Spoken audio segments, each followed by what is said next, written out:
在新闻，咱来关心美国联邦众议院伫12月表决，已经伫参议院通过的临时拨款法案。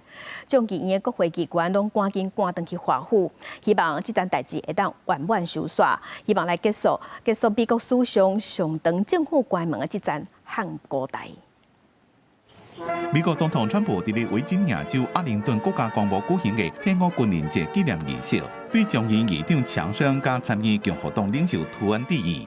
And congratulations to you and to John and to everybody on a very big victory. We're opening up our country. 川普谈8位民主党中间派议员伫咧吹集倒向共和党这边投票支持妥协方案，全称讲是胜利，也是结束国会僵局的关键。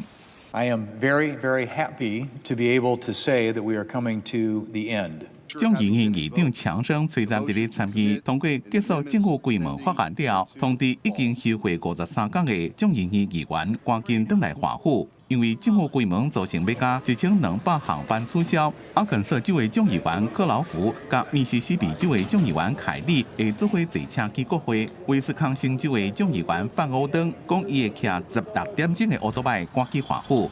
政府规模这段时间，公共服务甲社会福利拢受影响。 Holidays are coming up. How much these shutdowns are affecting the holidays, as well as people getting to their families. 因为政府无运作，影响航空业。运输部长达菲讲，公共交通管制员伫政府重新启动了后，48点钟久内就会当领到薪水，不过是先领7成。共和党控制众议院按算伫咧12下昼，针对恢复联邦机构资金运作进行表决，结束自10月7日开始，连续42天的政府规模。 法案也减缓川普政府缩编联邦人力的计划，确保明年1月30进前未有裁员。众议院议长强生讲，这项法案伫众议院应该会当顺利过关。公司新闻黄文玲编辑。